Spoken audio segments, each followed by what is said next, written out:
the moon and let me play among the stars. Let me see what spring is like on Jupiter and Mars. In other words, hold my hand. In other words, baby, kiss me.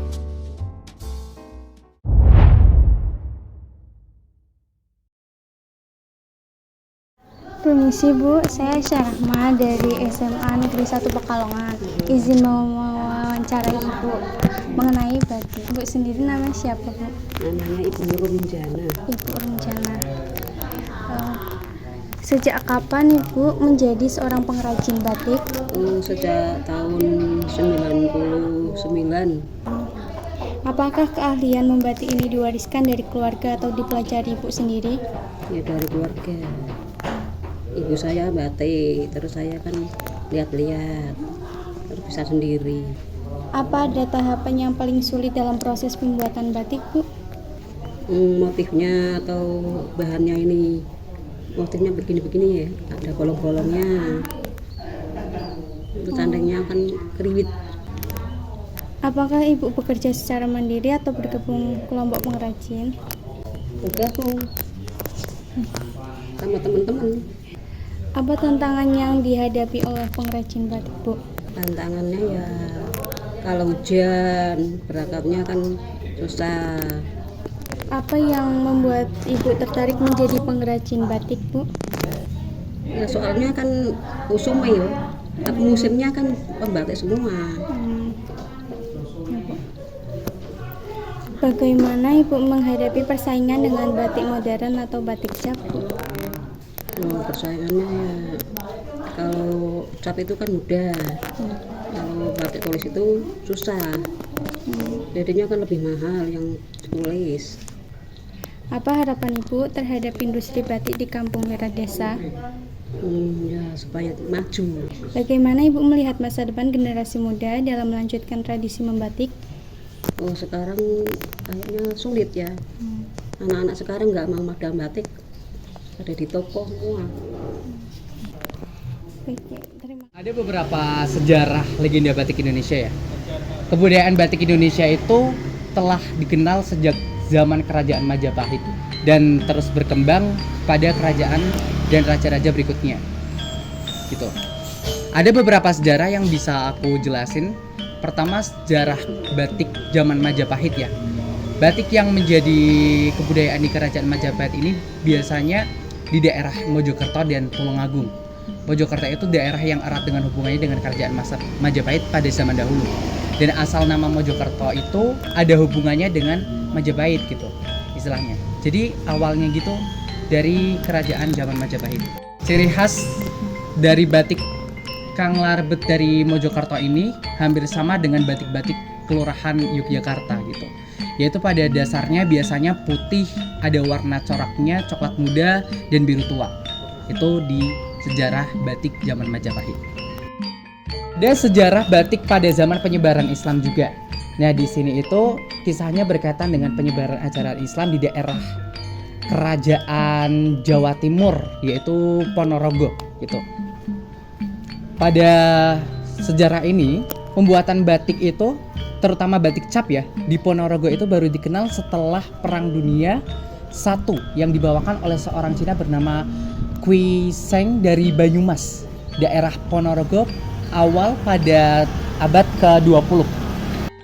Batiknya itu dalam pewarnaan nila yang tidak luntur.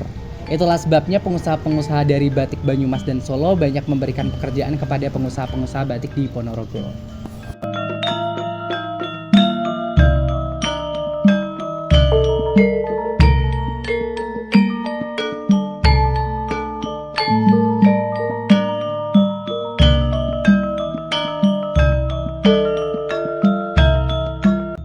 Selanjutnya ada sejarah batik Pekalongan. Nah ini dia, Pekalongan itu dikenal dengan kota batik ya, yang dimana ini tidak tercatat secara resmi sebenarnya kapan mulai dikenal di Pekalongan. Namun menurut perkiraan batik itu sudah ada di Pekalongan sekitar tahun 1800. Bahkan menurut informasi yang tercatat di Perindak, itu pola batik yang ada dibuat 1802 seperti pola pohon kecil berupa bahan baju dan yang lainnya seperti itu.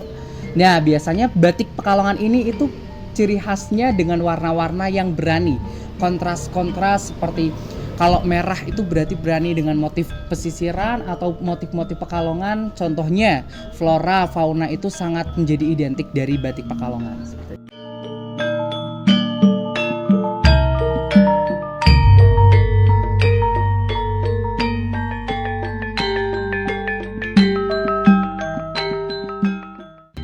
Oke, jadi tahapan membatik itu ada beberapa prosesnya. Yang pertama itu adalah desain. Jadi menentukan ide dulu nih, ide apa yang akan dituangkan ke dalam desain sebuah batik.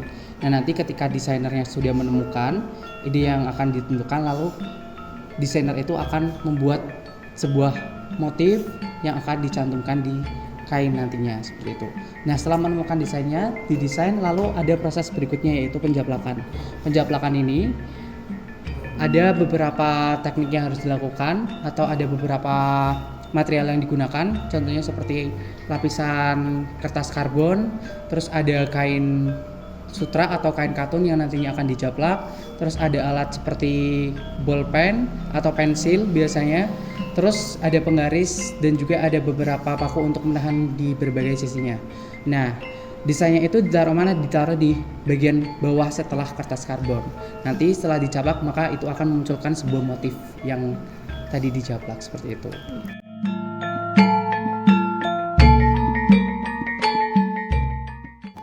Tahapan keempat ya, setelah tadi mencari ide, pembuatan desain dan menjaplak, di sini ada tahapan membatik.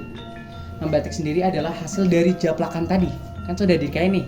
Ada gambarnya, lalu dibatik menggunakan canting dan lilin malam. Ada dua teknik membatik. Yang pertama itu melawongi. Melawongi itu adalah membuat garis luarannya atau outline.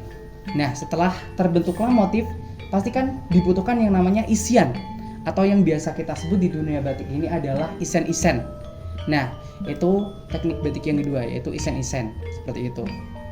Nanti setelah ini akan ada teknik berikutnya lagi.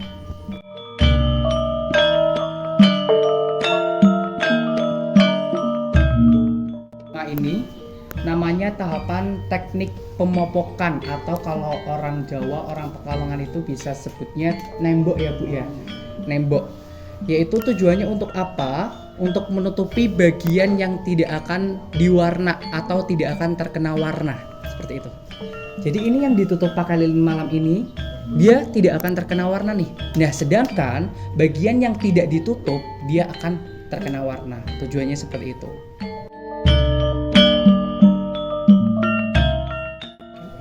Selanjutnya ada tahapan quality control. Nah, quality control ini bertujuan untuk mengecek apakah ada kesalahan, apakah ada kekurangan yang memang harus diperbaiki.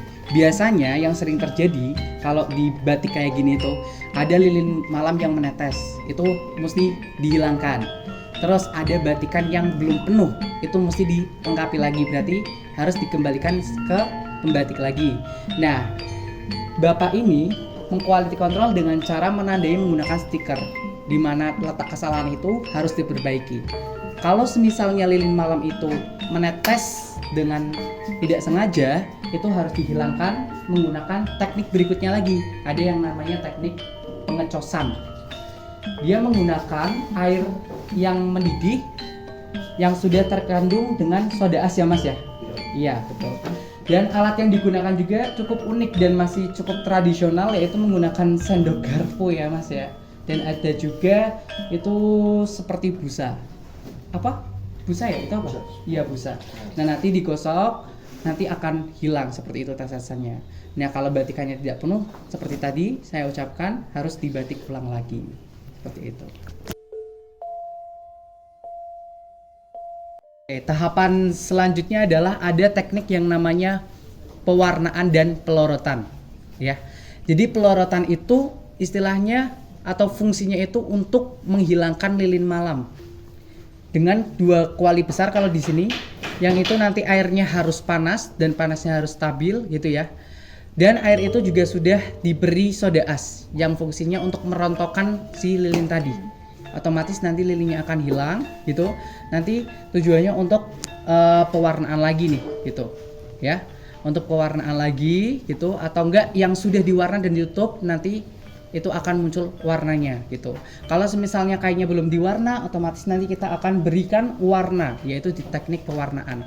Nah, teknik pewarnaan ini juga kami ada dua kalau di sini, teknik pewarnaan celup dan juga teknik pewarnaan colet seperti itu. Setelah diwarna, nantinya teknik terakhir itu adalah penjemuran. Nah, setelah penjemuran udah kering nih, udah di quality control lagi gitu kan ya. Nanti siap untuk dijual belikan seperti itu.